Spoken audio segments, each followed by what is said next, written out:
Hello दोस्तों, स्वागत है आपका एक बार फिर हमारे यूट्यूब चैनल में। आज की वीडियो में मैं आप लोग के सामने बात करने वाला हूं मैथमेटिकल एंड कंप्यूटेशनल एनालिसिस से क्वेश्चंस का, क्योंकि आप लोग का एग्जाम सामने आ गया है तो बहुत ज़रूरी है कि आप लोग का पूरी तरह से सिलेबस के बेस्ड पर तैयारी किया जाए। और इसी कड़ी में मैं आज का जो वीडियो लेकर आया हूँ जो सारे आपको सिलेबस पर बेस्ड है और क्वेश्चन भी आपका इम्पोर्टेंट है, ठीक है। और ये तो मालूम है आप लोग का ये क्वेश्चन जो आपका एग्जाम में होगा वो ऑब्जेक्टिव क्वेश्चन आएगा, ठीक है। तो उसी को ध्यान में रखते हुए चलिए शुरू करते हैं। आते हैं हम लोग पहले क्वेश्चन पर, ठीक है। जो मैथ का जो हमारे पास पहला क्वेश्चन है तो है what will be the value of S का पावर 3 प्लस वाई का पावर 3 प्लस जेड का पावर 3।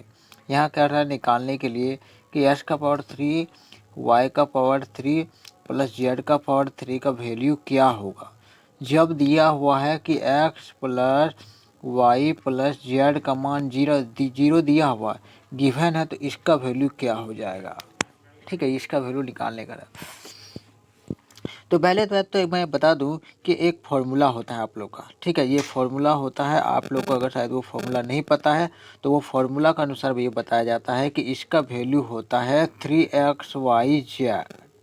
ये फॉर्मूला ही होता है, ठीक है। जब x plus y plus z बराबर 0 होगा तो इसका वैल्यू हो जाता है 3xyz, यानी कि जो ऑप्शन नंबर जो ए है 3xyz इसका आंसर हो गया, ठीक है। अगर आप इसको आप प्रूव भी कर सकते हैं तो यहाँ पर आप लोग को ज़रूरी नहीं है प्रूव करना, क्योंकि ऑब्जेक्टिव क्वेश्चन आएगा तो खाली बेहतर है कि आप इसको याद ही कर लें। चलिए दूसरे क्वेश्चन पे बढ़ते हैं। दूसरा क्वेश्चन हमारे पास कह रहा है कि which of the following is the unit digit. कह रहा है unit digit of the product. जब इसको हम गुना करेंगे तो यूनिट डिजिट में क्या आएगा, माने इकाई अंक में क्या आएगा।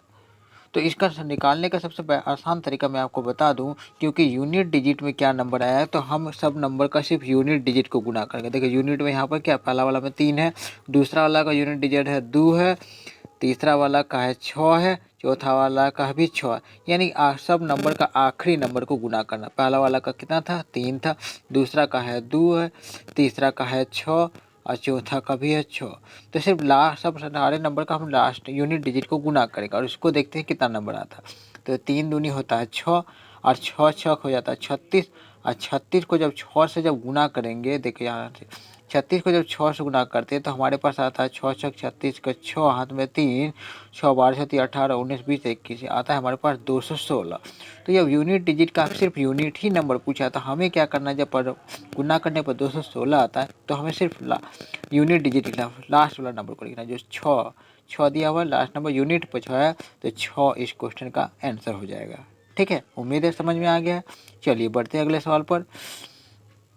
ये रहा नेक्स्ट सवाल। कह रहा है कि which of the following number is divisible bye 9। देखिए 9 से कब डिवाइड होगा, भागा, कोई भी नंबर 9 से कब भागा चल जाएगा, जब सारे नंबर को, ये सब सारे नंबर को जोड़ देंगे और वो जोड़ के देखेंगे और 9 से अगर पूरी तरह से भागा चल जाएगा, पूरी तरह से डिवाइड हो जाएगा तो वो 9 से कट जाएगा। अब मान के चलिए हम फर्स्ट नंबर को चेक करते हैं। देखिए पहले 5 है, फिर 6 है, फिर 7 है, फिर 8 है, फिर 5 है। सबको जोड़िए, सारा डिजिट को जोड़िए। 5 6 11 हो गया, 11 7 हो गया 18, 18 8 कितना हो गया 18 और 26 और 5 कितना हो गया 31 हो गया। ये जोड़ के सारा डिजिट को जोड़ के लिखना। और क्या 31 है, 31 क्या 9 से कट रहा है, नहीं कट रहा है, यानी कि ये डिवाइड नहीं होगा। फिर दूसरा को भी चेक करके देख सकते हैं। जोड़िए 5 4 9 हो गया, 9 6 15 हो गया, 15 और 7 22 हो गया, 22 और 8 हो गया 30। तो ये 30 क्या 9 से कट डिवाइड पूरी तरह से कटता है तो नहीं करता, ये भी नंबर नहीं होगा।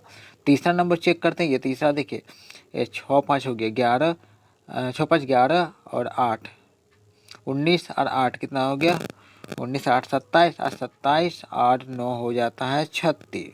तो ये जो देखिए 36 नंबर है 9 से डिवाइड हो जाता है, पूरी तरह से कट भी जाता है। तो इस क्वेश्चन का आंसर हो जाएगा ऑप्शन नंबर सी, यानी कि सारे डिजिट को जोड़ के अगर 9 से पूरी तरह से डिवाइड चल जाएगा तो वो नंबर समझ जाना कि 9 से डिविजिबल है, ठीक है। चलिए अगले सवाल पे बढ़ते हैं, चौथे नंबर सवाल पे। चौथा सवाल है कि what smallest number should be subtracted from, ये नंबर दिया हुआ है 9805 so that it can be divisible by 8। कह रहा है कि इस नंबर से हम कौन सा संख्या घटा देंगे कि वो 8 से पूरी तरह से डिवाइड हो जाएगा, यानी कि पूरी तरह से भागा चल जाएगा, पूरी तरह से कट जाएगा। तो इसके लिए हम इसको 8 से डिवाइड करेंगे इसी नंबर को, 9805 को हम अगर 8 से डिवाइड करें तो हमारे पास कितना आता है, 8 एकम 8, हमारे पास 1 आता है, फिर 8 बचता है, 8 दूनी 16, फिर बचता है कितना 2, फिर हम उतारते हैं 0 यानी कि 20 हो जाता है। तो फिर 8 दूनी 16 लिखते हैं। तो अगर हम ये 16 लिखे तो बचता क्या है, रिमाइंडर 4 बचता है। फिर हम इसको 5 के उतारते हैं तो 8 पचे 40 होता है, यानी कि यहाँ पर कितना बचता है, लास्ट में 5 बचता है। ठीक है, जो लास्ट में जो 5 बच रहा है अगर इसको अगर हम हटा देंगे तो पूरी तरह से डिवाइड हो जाएगा। यानी कि यही तो पूछ रहा है कि कौन सा नंबर को हटाएंगे, तो ये 5 को हटाएंगे। ऑप्शन नंबर जो सी देख रहे हैं 5, ये इस क्वेश्चन का आंसर हो जाएगा। मतलब समझ लीजिए कि जो रिमाइंडर बचेगा, जो शेष बचेगा, यही इस क्वेश्चन का आंसर होगा। ठीक है, चलिए 5वां क्वेश्चन देखते हैं। 5वां में कह रहा है कि what will be the remainder when is divisible by. देखिए 636 को जब 215 से डिवाइड करेंगे तो कौन सा नंबर रिमाइंडर बचेगा, क्या शेष बचेगा। ठीक है, तो चलिए इसको भागा करके देखते हैं कि 215 से अगर हम भागा दें 636 को। अब देखिए दोस्तों, क्योंकि आपका ऑब्जेक्टिव क्वेश्चन है, आप तो ऑप्शन से भी कर सकते हैं। अगर आप 2 से 15 से डिवाइड करते हैं, 3 बार पढ़े हैं 215 को, तो 3 बार में 645 हो जा रहा है, तो ये ज़्यादा चल जा रहा है। तो ये बात पता चल रहा है कि रिमाइंडर तो इतना छोटा होगा नहीं, 3 भी नहीं होगा, 2 भी नहीं होगा, 1 भी नहीं, इतना छोटा रिमाइंडर होगा नहीं, शेष इतना छोटा बचेगा नहीं। इसलिए इस क्वेश्चन का आंसर जो क्या होगा, ऑप्शन नंबर डी हो जाएगा, नॉन ऑफ अबव। क्योंकि छोटा नंबर रिमाइंडर होगा नहीं, क्योंकि बहुत छोटा छोटा नंबर दिया हुआ है और इसका तो रिमाइंडर बड़ा लंबा लग रहा है, बड़ा लग रहा है। ठीक है, तो एमसीक्यू क्वेश्चन है तो ज़्यादा थ्योरी पर जाने का जरूरत नहीं है, आप ऑप्शन देख के भी कर सकते हैं। ठीक है, चलिए 6ठा सवाल पर है, कह रहा है कि if the sum of the two number is considered a. दो नंबर का अगर सम कर देंगे, सम माने जोड़ देंगे, मान कर चलते हैं कि दो नंबर हमने पी लिया, एक नंबर पी दूसरा नंबर क्यू है और दोनों का सम है ए। ठीक है, मान लेते हैं पी और क्यू को जोड़ के ए आता है, और फिर their product is considered a b. Product माने गुना, अगर पी और क्यू को जब गुना कर देते हैं तो आता है क्या, बी, ये लिखा हुआ है यहाँ। Then what will be the sum of their reciprocal. Reciprocal माने व्युत्क्रम, उल्टा, अगर तो उनका उल्टा का सम क्या हो जाएगा। ठीक है, तो अगर उल्टा करें, ये ए और बी देख रहे हैं, इसका उल्टा करके ऐसे लिख सकते हैं 1/a, फिर 1/b कर दिया। ठीक है, उल्टा लिख दिया। अब इसको हम लोग सॉल्व करते हैं। देखिए ए और बी का एलसीएम आता है ए बी, फिर बचता है ऊपर में क्या बचता है, फिर बी बचता है, फिर ए बचता है। ठीक है, तो इसको हम लोग क्या पुट नहीं कर सकते। देखिए ऊपर में क्या है, बी प्लस ए, अरे हमने यहाँ पर लिखा है बी प्लस ए, यहाँ पर ये जो हमने लिखा है इसको ए ना लिखे, पी और क्यू लिख देते हैं। तो देखिए दोस्तों, फिर से दोबारा मैं इसको सॉल्व कर देता हूँ। जैसे दो नंबर बोला था, पी और क्यू का सम क्या है, ए है, और पी और क्यू का मल्टीप्लाई है बी, ये कह रहा है। फिर बोलता है कि what will be the sum of their reciprocal. उसका रेसिप्रोकल का सम क्या होगा, तो हम क्या करते हैं 1/p रेसिप्रोकल हो गया, उल्टा हो गया, और फिर 1/q हो गया। इसको जब हम एलसीएम करते हैं तो नीचे तो हमारे पास पी क्यू आता है, ऊपर में आ जाता है क्या, क्यू प्लस पी, ये आ गया। अब देखिए यहाँ पर क्यू प्लस पी आया, तो हम यहाँ पर जो हमने सॉल्व देखा लिखा हुआ, तो देखिए ये वाला आ रहा है क्या, ऊपर में क्यू प्लस पी है, तो ये हमारे देखिए क्यू प्लस पी मैंने पी प्लस क्यू, आगे पीछे में कोई दिक्कत नहीं है, तो इसके जगह पी प्लस क्यू की जगह हम तो ए लिख सकते हैं, यानी ऊपर में तो हमारा ए हो जाएगा। फिर नीचे क्या है, पी क्यू, तो पी क्यू की जगह क्या लिख सकते हैं हम लोग, बी लिख सकते हैं, बी, यानी कि ये हो गया ए बाई बी, यानी ए बाई बी आ रहा है हमारा फाइनली आंसर। ऑप्शन नंबर जो ए देख रहे हैं, ए बाई बी आंसर हो गया। ठीक है, 7वां सवाल पर आते हैं। 7वें नंबर में क्या रहा है कि इफ द नंबर ये दिया हुआ इज डिविजिबल बाय 11, तो what will be the value of A. देखिए दोस्तों, अगर आपको 11 से डिविजिबल चेक करना है, देखिए मैं एक इसको बताने से पहले मैं एक सिंपल सा एग्जांपल बता देता हूँ। ठीक है, जैसे मान के 3, 5, 7, 8, 9 है, तो कह क्या रहा है कि एक नंबर के बाद बार को जोड़िए। देखिए 7 जोड़िए, ये पहला 3 है, 3 और एक छोड़िए दूसरा नंबर, और फिर उसके बाद नेक्स्ट एक छोड़ के दूसरा नंबर, ये सबको जोड़ना, एक एक छोड़ के नंबर सबको जोड़ना है। फिर उसके बाद जो बचेगा, देखिए उसके बाद क्या बोलता है, 5 बचा और 8 बचता है, इसको भी जोड़ना, यानी एक एक बात करके जोड़ना है और इसको घटा देना। पहले पहला हमारे पास क्या था, 3 और 7 जोड़ते हैं 11 हो गया, 11 और 9 कितना होगा 20, हम लिखते हैं 20। फिर दूसरा जो अल्टरनेट सब नंबर है 5 और 8, इसको घटाते हैं, 5 पहले 5 और 8 पहले जोड़ के लिखते हैं, यहाँ पर 8 5 13 हो गया। फिर इसको घटा देंगे तो हमारे पास क्या आता है 7। अगर इस तरह से क्वेश्चन बनाएंगे और ये जो नंबर हमारा लास्ट में आएगा वो अगर हमारे पास 11 से कट जाएगा तो समझ जाना कि वो 11 से डिविजिबल है। तो ये तो 7 आ रहा तो 11 से नहीं कट रहा तो 7 से डिविजिबल नहीं। ये तो मैंने एग्जाम्पल लिया। अब मैं बनाऊंगा क्वेश्चन को। तो क्वेश्चन को समझिए, हमारे पास नंबर क्या दिया, ये दिया हुआ A381। मैंने क्या बताया आप लोग को, एक नंबर छोड़ छोड़ के जोड़ना है। देखिए यह एक है तो उसके बाद हम 8 को जोड़ेंगे तो A+8 हो गया। ये हमने नंबर को लिखा। फिर बताया था मैंने घटा लिखना, फिर इसको 3 लिखना, 3 और 1 को जोड़ के यहाँ पर लिखना। 3 और 1 कितना हो जाता है, 4 हो जाता है।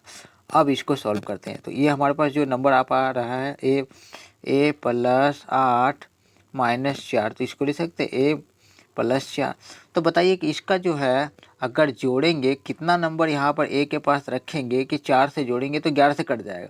तो देखिए A के पास अगर हम 7 रखेंगे, मान के चलिए 7 लिखते हैं, आप प्लस और 4 कर देते हैं तो 7 4 11 आ जाता। तो 11 से डिवाइड हो जाता, यानी कि हमें A की जगह हमें 7 रखना होगा। A का वैल्यू हमें 7 रखना होगा। तो ऑप्शन नंबर जो A है 7 इस क्वेश्चन का आंसर हो जाएगा। ठीक है, चलिए 8वां सवाल देखते हैं। 8वां क्वेश्चन बहुत ईजी है। तो ये कह रहा है what will be the value of x, x का वैल्यू क्या होगा। तो इसको सॉल्व बड़े आसानी से कर सकते हैं। ये हमारे पास 5 का पावर x+3 ये हमारे पास दिया हुआ। इधर क्या लिख सकते हैं, ये 25 आप देख रहे हैं, 25 को हम लिख सकते हैं 5 का पावर 2। उसके बाद पहले से पावर है क्या 3x-4। अब देखिए जो नीचे में ये 5 और ये नीचे में इधर 5 देख रहे हैं वो कैंसिल हो गया। तो हमारे पास ऊपर में क्या बचता है, x+3 बचता है। ठीक है, उसके बाद जब पावर आप देख रहे हैं, ये 2 पर 3 से गुना करें, 2 3 6x हो गया। फिर बीच में माइनस है, फिर इस 2 को 4 से गुना करते हैं, 2 4 8 हो गया। और इसको अब सॉल्व करते हैं। हमारे पास यहाँ पर 6x है और ये x इधर आ जाता है तो माइनस हो जाएगा, 5x बचेगा। इधर बचा हुआ 3 और -8 इधर आता है तो +8 हो जाता है। ठीक है, उसके बाद देखिए ये 5x है, यहाँ लिखते हैं हमने 5x बराबर 8 5 कितना हो जाता है, 11 हो जाता है। तो ये हमारे पास आया। तो एक्स का वैल्यू कितना आ गया, यहाँ 11/5 आ गया, 11/5, यानी कि ये आप दे रहे हैं ऑप्शन नंबर A 11/5 इस क्वेश्चन का आंसर हो गया। ठीक है, उम्मीद है आप लोग को समझ में आ रहा है। ठीक है, चलिए इस क्वेश्चन को भी देख लेते हैं। ये क्वेश्चन कह रहा है if the sum and reciprocal of number is equal to 2।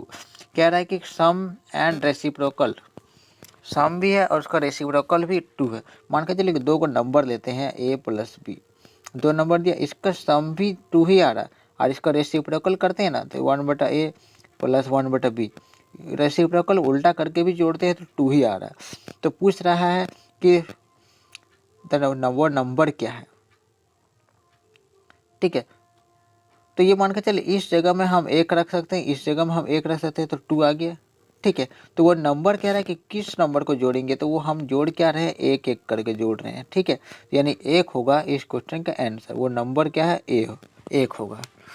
ठीक है, चलिए नेक्स्ट आते हैं 10वां नंबर। What is the value of, ये आपका वैल्यू पूछ रहा है। ये हमारे पास 25 दिया हुआ, तो पूछ रहा है कि वैल्यू ऑफ A-B पूछ रहा है और ये हमारे पास समीकरण दिया हुआ है। ठीक है, ध्यान से देखिए। तो ये हमारे पास दिया हुआ, ये दिया हुआ क्या दिया हुआ, A² -B का स्क्वायर बट्टे में दिया हुआ A+B और बराबर में है 25। तो पूछ रहा है A-B का मान निकालना। तो ये बड़ा आसान है, ये हमारे पास फॉर्मूला है। हम ऊपर में जो A² -B² है तो इसको तो लिख सकते हैं, फॉर्मूला क्या आता है A+B लिख सकते हैं, फिर A-B भी लिख सकते हैं। बट्टे में बचता है A+B जो हमारे पास पहले से ही पड़ा हुआ और इधर है 25। तो ये नीचे देखिए कि A+B यहाँ और A+B यहाँ कट जाता है। तो बचा क्या हमारे पास, बचा ऊपर में क्या A-B बचा। इक्वल टू में क्या दिया हुआ है, तो 25 दिया हुआ है। तो क्वेश्चन में तो यही पूछ रहा है कि A-B का वैल्यू क्या है, A-B। तो A-B का वैल्यू हमारे पास कितना आया, 25 आया, यानी कि ऑप्शन नंबर D 25 इस क्वेश्चन का आंसर हो गया। ठीक है, चलिए अगला सवाल हमारे पास है 11 नंबर। बड़ा ही अच्छा क्वेश्चन है। ये क्वेश्चन का इसका वैल्यू पूछ रहा है। तो देखिए दोस्तों, पहले तो मैं बता दूं ये 5 है तो हम 5 लिखते हैं। उसके बाद ये जो 7/10 लिखा हुआ है, तो अगर ये 0 है तो एक बार इसको हम 0.7 भी लिख सकते हैं। ठीक है, एक 0 रहेगा तो एक बार पॉइंट बैठाना है। नेक्स्ट वाला में देखिए 3 जीरो है तो 3 के बाद पॉइंट बैठाना, या 3 दिया हुआ है तो 3 लिखते हैं, पॉइंट हमने लिखा 0 0 और 3 लिखा, क्योंकि 3 जीरो है तो 1 2 3 के बाद पॉइंट होना चाहिए। यहाँ पर हम अपने से 0 बैठा देते हैं और इसको जब हम ऐड करते हैं तो क्या आता है हमारे पास, जब जोड़ देते हैं तो ये आता है क्या 307.5, सबको जोड़ने पर ये आता है, यानी कि 5.703, 5.703 ऑप्शन नंबर जो ए है आंसर हो गया इस क्वेश्चन का। ठीक है, अगला सवाल क्या आ रहा है 12 नंबर में। 12 में क्वेश्चन है, फिर से उसी टाइप का क्वेश्चन है कि इसका वैल्यू पूछ रहा है, तो इसको ले सकते हैं। देखिए 30 हमारे पास है, फिर है 7 है, नेक्स्ट क्या है कि 2 के बट्टे में 100 है, यानी कि 2 जीरो, 2 के बाद पॉइंट बैठाएंगे 0.02, इस तरह से हमने लिखा। अब ऐड कर देते हैं, देखिए 30 और 7 हो गया 37, 37 पॉइंट ये 02 हो जाता है, जोड़ने पर यह आता है 37.02, ऑप्शन नंबर बी इस क्वेश्चन का आंसर हो गया। ठीक है, तो यहाँ तक हमने इस वीडियो को कंप्लीट कर दिया। उम्मीद है आप लोग को सारे क्वेश्चन जो मैंने आज की वीडियो में बताया समझ में आ गया है। ठीक है, और मैं इसी का और क्वेश्चन भी नेक्स्ट वीडियो में करवाने वाला हूँ, क्योंकि एक ही वीडियो में सारे क्वेश्चन करवाना पॉसिबल नहीं है। तो बने रहिएगा हमारे चैनल में और नेक्स्ट वीडियो आप लोग फिर जाकर देख सकते हैं।